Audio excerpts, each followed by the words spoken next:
everybody, welcome to Garden Time with Belle. It is mid-February, and for this mid-Missouri gardener, that means it could be snowing. And guess what? Yeah, today it is snowing. We've got a little winter storm warning. Not sure how much snow we're going to get, but it's supposed to snow all today. You can see I'm here inside my beautiful greenhouse, getting ready to start some garden projects. You can see the snow on the roof and outside.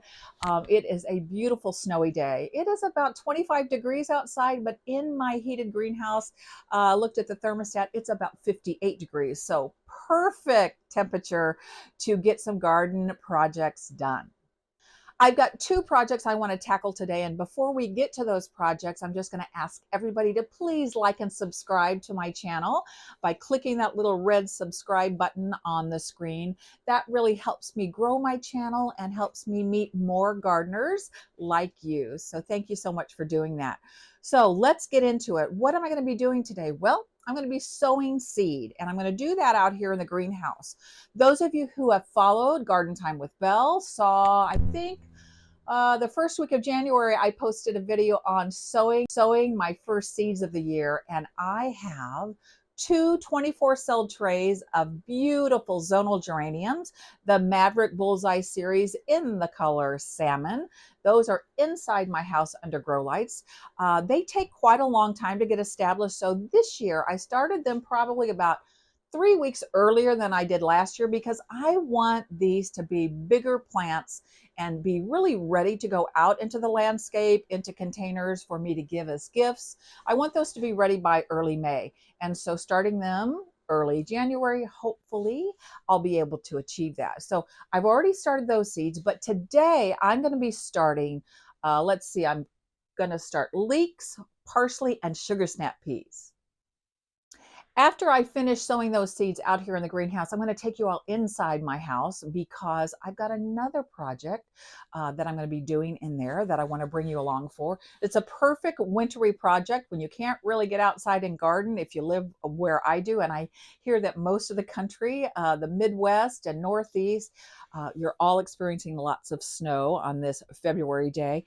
But I want to bring you inside, so you want to stay tuned till the end of the video for my second project. But I'll just show you, I'll give you a little tease of what that's going to be. So I like to use clay pots in the greenhouse, and you've seen inside my greenhouse, those of you who have followed my channel. I might even grab the camera here and give you just a little February tour of what my greenhouse plants look like. But anyhow, I love growing certain things in clay pots in the greenhouse, but I don't really like the look of the standard traditional red clay pots. It's just not my favorite. I know lots of you love these. So I like to turn them from this brand new little pot into something that looks like this. And I'm going to show you a very easy trick, a home DIY craft project to take your pots from this to this for very little money and very little effort. All right, I've got the camera turned around so you can see what is happening inside the greenhouse. I've got loads of supplies and things on the floor, bottles of water for watering my plants, and some of our heaters to keep everything looking beautiful all throughout winter. But let's look at the pretty things. So as you know, I love geraniums. I grow them. I propagate them from cuttings. Could not be easier. I've got some videos showing you how you can cut bits off of your plants and make lots more beautiful geranium plants. This little raised bed here has some culinary herbs like parsley and rosemary, marjoram, oregano. The basil is done. It's very tender and it doesn't like it that cold. And of course, I've got my potting bench here, and that's where we're going to be working here just in a minute when I sow my seeds. I'll talk to you about this little case and some papers I want to show you. And then down here on this end, I've got another raised bed. And these are my beautiful coleus. Check those gorgeous plants out. And again, I have a video on propagating coleus. Could not be easier. You take snips, put it in water, start the roots, pop them in soil, and you've got some gorgeous plants. Here's my nasturtiums. You know I love these beautiful edible flowers. And really, I don't expect them. They don't want to flower much in the winter because it's so darn cold in here, but I want to keep them going because as soon as it's warm enough, probably in early May, these are going to be popped out of here and placed in my garden outside. Some more lovely hot pink. I mean, look at that beauty. Hot pink geraniums. I've got my hot cocoa because, as you know, it's a cold and snowy day. I've got my fern up here that has done marvelous. Just your typical Boston fern, overwintering it. It'll be going outside when it warms up. And some more geraniums. I mean, they are just flowering like crazy. And some pretty soft pink geraniums. There's my raised bed garden for those of you who have followed along. It is taking a long winter's nap, even though in one of those beds there are 50 cloves of garlic that I planted last fall. Over here I've got my croton. Aren't those pretty? They have done really well in the greenhouse, and a nice big pot of beautiful geraniums and some pretty ivy. Got my poinsettia that I was left over, and then here's some more nasturtiums. I did a heavy prune on these. I mean, they're not looking great, but they're going to survive but until I can get them outside. And I did literally a huge heavy prune. They were hanging down about here. So I did a big cutback, and they're looking better. I'm going to take a sip of my hot cocoa to get me ready and fueled to start these seeds. Nothing like gardening in the middle of February with a cup of hot cocoa. The best ever. All right. So wanted to share a few things with you before I get started. You all have seen me sow seeds and how I start seeds a million times. So I'm not going to really go into those steps. I'll have the camera going, I'll speed it up, and I will probably put a few little captions just telling you the steps, but I have lots of other videos in my playlist on seed starting. So check out the playlist on seed starting. I've just posted loads of videos all last year on it. But I wanted to show you a few things that I use because I think for a lot of beginner gardeners, it's really hard for them to decide when should they start their seeds. In fact, I manage some Facebook groups, gardening groups online. And oh my gosh, this is the time of year that so many gardeners are like, what can I be starting this soon? And it depends on many factors. It really depends on what zone you garden in. So always, you hear me say this all the time. Go do a Google search, put in your zip code, and find out what gardening zone you are in. That will let you know also when is your first and last frost. What you're needing to consider when you are sowing seeds in spring or early or late winter, like I am today. When is my last frost? Where I live in mid-Missouri, my last frost average date is like April the 15th to the 20th, somewhere in there. So what you have to do is, once you decide when that average last frost will be, on the seed packet, it will say, sow these seeds 10 to 12 weeks before your average last frost, or 6 weeks before. So you just have to do the math and count backwards from your average last frost to know approximately when you should start your seeds. The other thing I wanted to share with you is, because I grow so many things from seed, I mean, many varieties, vegetables, herbs, perennials, and annual flowers, I actually create myself on my computer a calendar for seed starting. Otherwise, I could not keep track of when certain things have to be sown. So I look at all my seed packets of the things I want to grow. I count backwards from my last frost date, which is in mid-April, and then I write on my calendar when I should start those seeds. Another thing I want to show you all is my little seed suitcase. A lot of you have seen these. I've got two of them. One for all my veggies, and herbs. This is what's in this box. And then I have a whole nother one that's up in the house in my office for all of my flowering plants. So this is where I like to store all of my seed packets. And so what did I say today? We're going to do leeks, and leeks will be in my onion pack. We're going to do sugar snap peas, so I want to get those out. And I said parsley, didn't I? So I'm going to get my herbs out. So I'm going to get through these little boxes and find those seed packets, and then we're going to get started. Wanted to bring the camera in close so you could see my little seed storage suitcase. And this is how I have it organized. I have it organized by different types of veggies, and of course in alphabetical order. So that's how it works, just like so.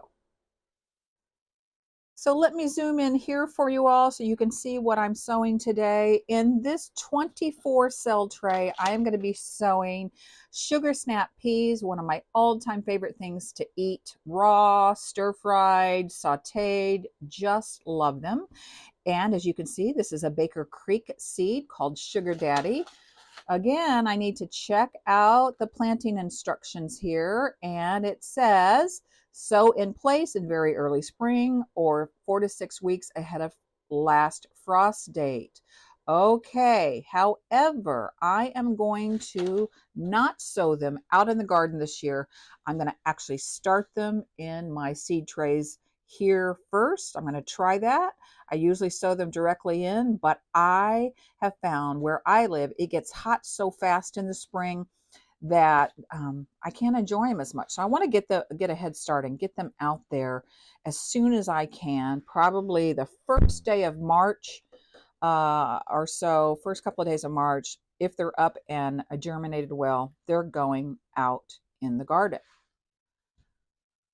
As you know, the second thing you need to pay close attention to is how deep should you plant your seeds. And this particular variety, it tells us right there, 1 inch deep. And typically it says sprouts in 10 to 30 days. So I got to get these started. Next, I've got a 12 cell tray because I don't need that many parsley plants, but I am going to grow this variety of parsley, the Giant of Italy. This is Johnny's Seeds, and Johnny's is an amazing seed company. And what I really love about Johnny's is look at all the details they provide you. So look at this. Oh boy. These seeds take at least 3 weeks to germinate. So I got to get them going because it's going to take a long time for me to see any kind of germination. It says I can direct sow or I can start them in trays, which is fine. Okay, it says that they need to be sown 1/4 to 1/2 an inch deep. All right, so not very deep.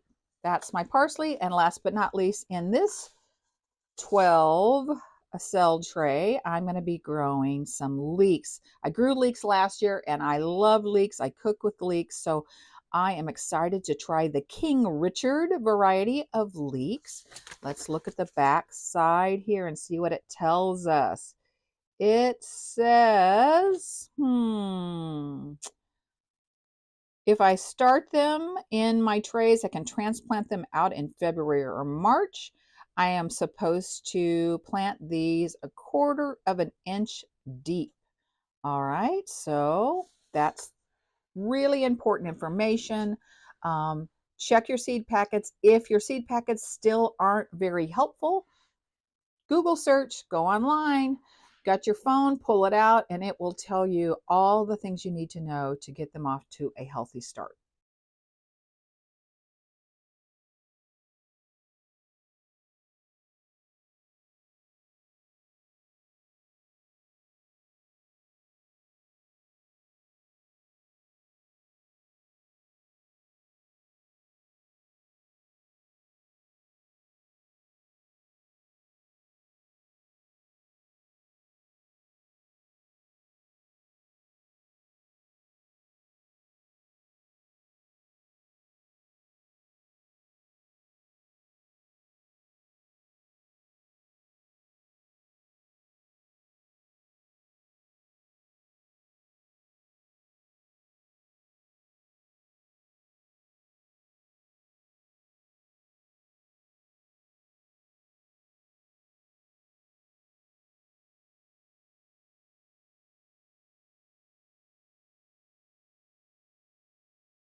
So now that I've gotten those seeds started, my leeks, my sugar snap peas, and my parsley, it is time to head back into the house. I need to get these on heat mats under my grow lights, which I have set up in one of my rooms in the basement. But before I head out into the snow and 25-degree weather, I think I need a sip of hot cocoa, and then come along with me and I'll show you where these end up.